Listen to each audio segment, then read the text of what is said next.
Hey, welcome to another episode of Being Spiritual at RU with Scott and Matt. I'm Matt. That's Scott, if you didn't know.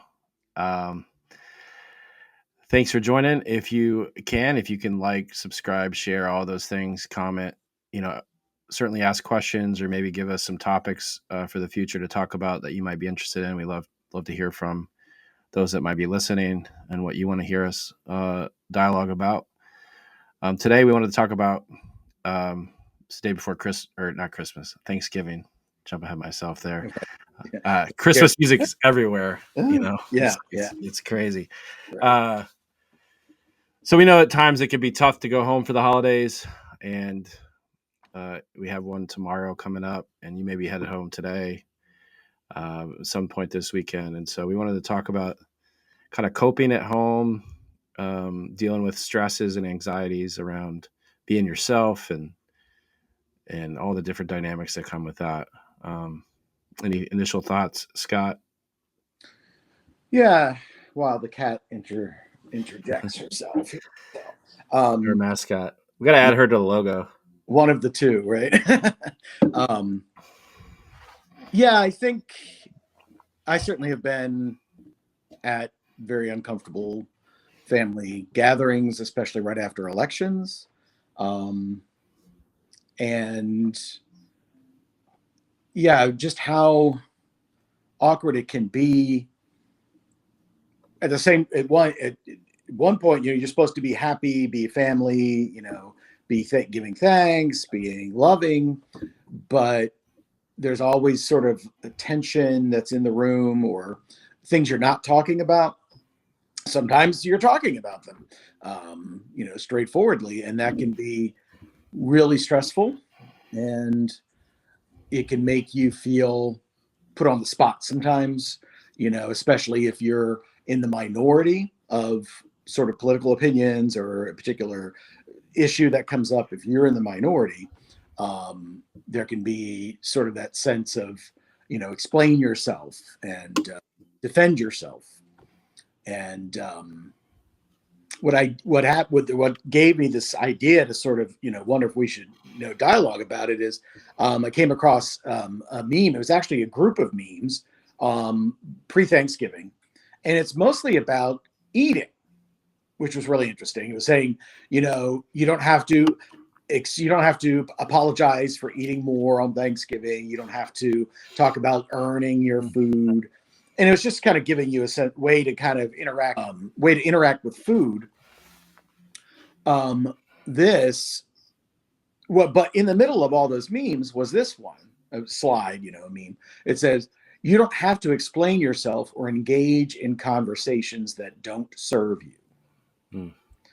And I think reminding people that another expression I've heard and I've used before, it's like, you don't have to attend every fight you're invited to.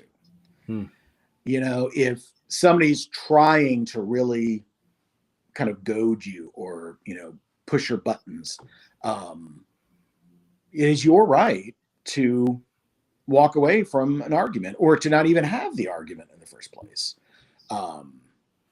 If they want to talk sensibly and calmly, you might want to engage with them and just have a rational conversation. But when tempers go up and it gets heated and things could be said that everybody might regret later, I think it's good to decide early on if you're going to engage in those conversations, and don't be bullied into an argument or a conversation you don't really want to have. Mm. Yeah, that's good. I know there's for me there's been times where my father's good at it. He's good at goading me into debates and conversations with side comments. Um, for the most part, I'm fortunate. I consider. I mean, my father and I take your point is well taken. That you may say things you regret later, which I think both my father and I would agree we have.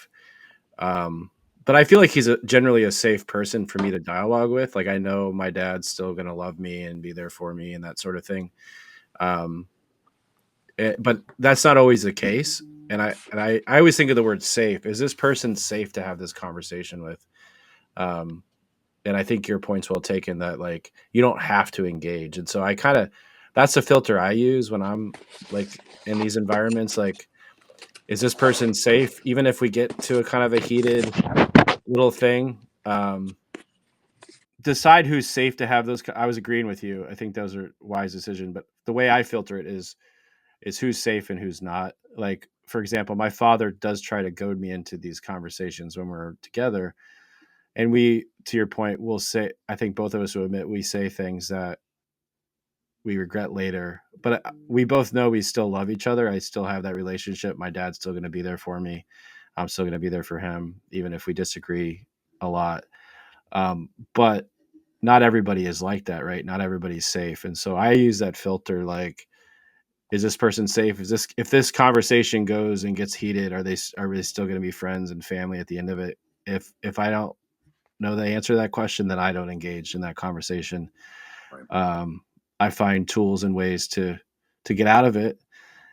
And I was about to talk about maybe is there ways in which we can get out of those conversations that are like, do you have tools? Do you have ways in which you can kind of, you know, avoid without just agreeing with them, you know?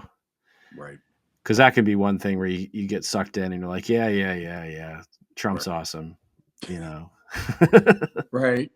Um, yeah, I just know my family is expert mostly at avoiding such conversations. So we sit there awkwardly until somebody says something, and then we all kind of react. But mostly, I think we just try to keep everything sort of repressed, which is not very healthy. But sometimes it gets you through the meal, you know. Um, and you know the phrase a lot of people use, like, we will have to agree to disagree. But as a lot of people have been saying, especially since this last election, um, there are people who are really in danger and being threatened, not currently, but that's looming. Mm, So it's not just a matter of opinion. It very much can be a matter of safety. It can be a matter of people's well-being. And yeah, so I don't subscribe to that. We have to agree to disagree. They're like we were. I think one of the memes said that's like pineapple on pizza. You might like it, you might not. We can agree to disagree on that, but we cannot agree to disagree on human rights, mm, on things that are much more important. The place and the value of trans people, and it's just one example. Immigrants, illegal or not, um, just the way that the world or the country, the direction we may be headed. Again, it's not just a matter of opinion. So I want to make sure it's frustrating when they don't necessarily see it as dire as maybe some of us do. Um, that's frustrating because it's hard to convince them that it is as serious as we may be making it out to be. Um, I heard people saying, "Oh, you're overreacting," you have no reason to be afraid, that kind of thing. But until they walk in my shoes, until they really start to empathize with people who may be frightened right now, I don't. Again, I don't think it's okay to just say I agree to disagree. So yeah, that's a great point. So maybe a good line is, I think you need to put, yourself in the shoes of people that you're talking about, right, and then we can have the conversation, right. right? Well, Yeah. whenever like issues, somebody talks about the trans community or something, I'll say, "Do you know any trans people? Have you had a Mm, conversation with any trans people?" yeah. That's when I can take them more seriously. But if they say, "Oh, I don't know any trans people," then or don't know any, fill in the blank, um, then I would say we have to take a few steps back and say, maybe I would never throw a trans person into a situation where they would have to defend themselves to such a person, but or maybe they know somebody who has a trans child, or maybe they know somebody, who knows people who are potentially undocumented or illegal, quote unquote. Yeah. No, that's helpful. I think, yeah, pushing that conversation too. Like, hey, why don't you go have this conversation with somebody and learn about their story before you form an opinion on this? Because I think that's what helped me too with a lot of these issues. Is as I got to know people dealing with this, in all the various different aspects. I can remember distinctly being so anti illegal immigrants, when I was a younger pastor, and then illegal immigrant was one of our board members, and she pulled me aside. I didn't know that, but I had, said some things that along those lines, and she pulled me aside and explained her story. And then once I got to know her story, my view completely changed, in that one conversation. Yeah. And so I realized that I was wrong, that I didn't understand fully. Right. And so, yeah, I think getting to know someone's story could like me in that example, change completely. And so encourage your family to have those conversations. But at least if it doesn't change their mind, at least maybe I think, especially if they're good-hearted people, they're going to at least have a more empathetic heart towards what's Right. going on. It can help humanize the issue for them. And if, like you said, if they have a good heart, yeah, I know people who they can meet, 1,000 people, in a different situation than they understand, but that doesn't mean they would necessarily change their view. So yeah, exactly. Yeah, I think too, like coping at home. We talked about this last week in processing the election, but finding ways to meditate or to clear your head, because you don't want to say or do something that you regret. I mean, we've probably all been there where we have, and it's not a good feeling. And Yep. even if you're in the right, you don't feel right when that Yep. happens. Yep. And so getting space, yeah.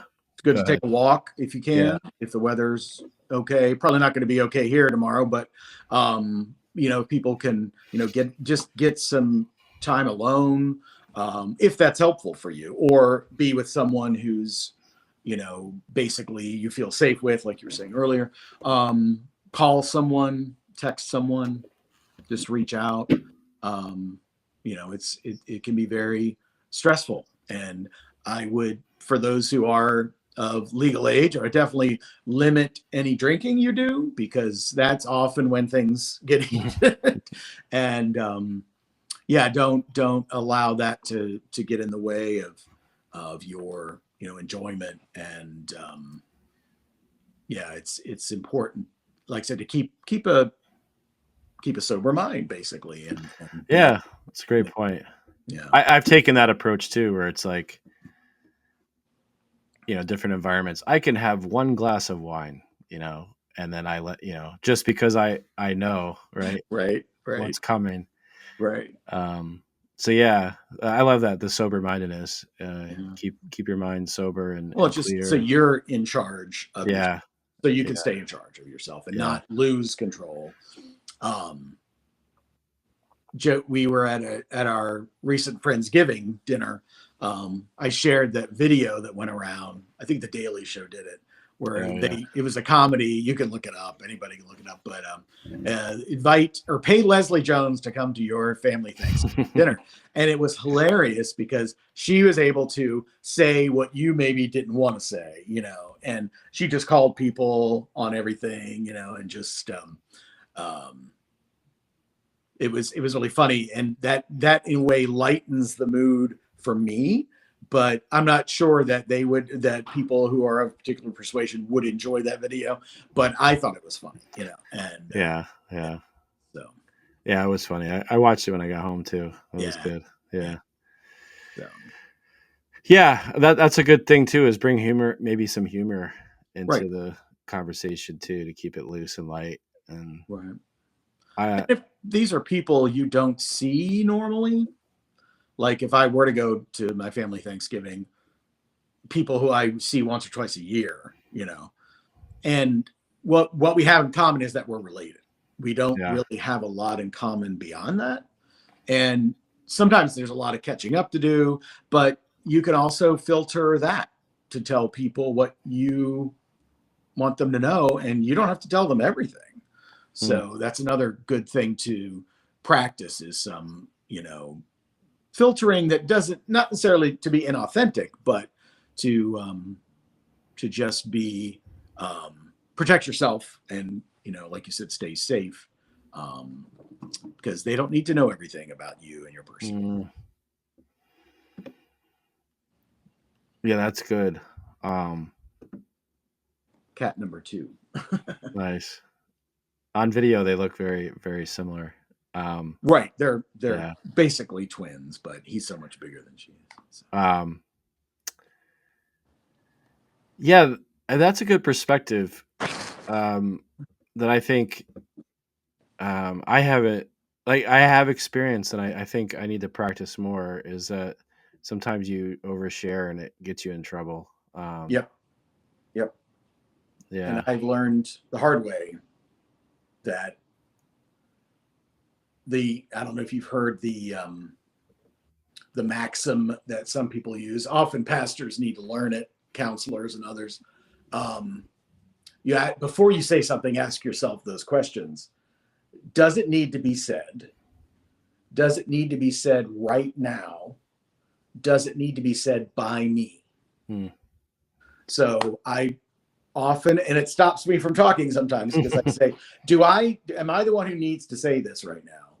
And if not, then it can be really frustrating to think, oh, I've got to contradict them, or I've got to, have a comeback for that, whatever they just said. Sometimes it's not on me to correct them. And I don't think that's how we're taught. We're taught to engage and debate and, but sometimes, I ask myself, do I have to say this? Do I have to say it right now? Maybe I can say it later. Maybe I can send them an email or a text, and maybe have a conversation about it. Like I said, not necessarily over the Thanksgiving meal. I don't know if during football is better or not. Depends, I guess. But yeah, just. That's good. Yeah. Use your discernment. Like, yeah, is this the right time for this? Yeah. And I think you can say, I have thoughts, but I don't really want to share them right now. Perhaps later. Yeah. Just to tell them, you're not engaged with them. But you're just choosing to change the subject, to, be a little more, a little more careful about the conversations you're having. So, yeah, that's good. Well, any other thoughts? I feel like, your journey, your story, Scott, a little different than mine, similar in a lot of ways, but different,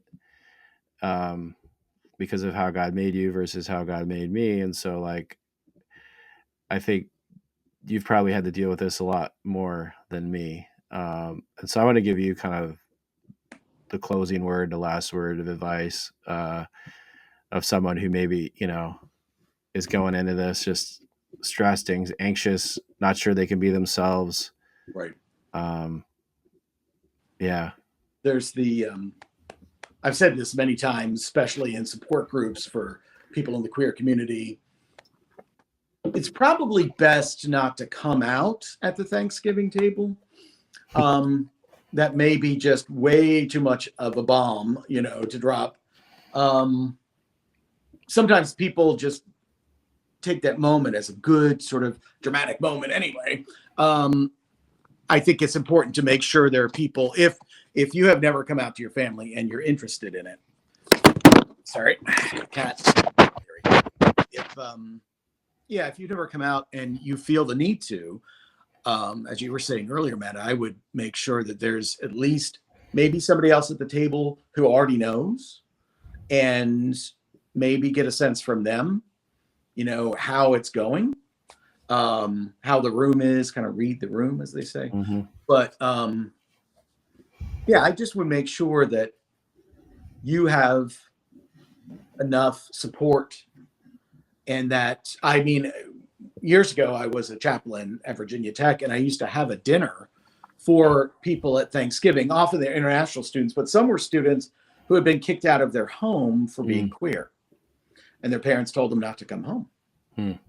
So again, I would make sure that that's not likely to happen, or that, if it might happen, that you have plan B, that kind of thing. But yeah, I just think there's so much emphasis and so much work put on this one meal, that I think to make it sort of about yourself may be really distressing for other people to say, do we have to talk about this right now? Again, it's that question. Can we talk about it later? Yeah. So I think it's best to just let Thanksgiving dinner happen. And, if you're feeling the need to say something dramatic, tell them, I'm gonna write a blog post, or I'm gonna make a TikTok video. I hope you'll watch it. That kind of thing. So instead of trying to create that kind of surprise and shock, and that may be tempting to do, but it's not. Doesn't always work out the way you think. But yeah, it's good. Good advice. Well, happy Thanksgiving. You too.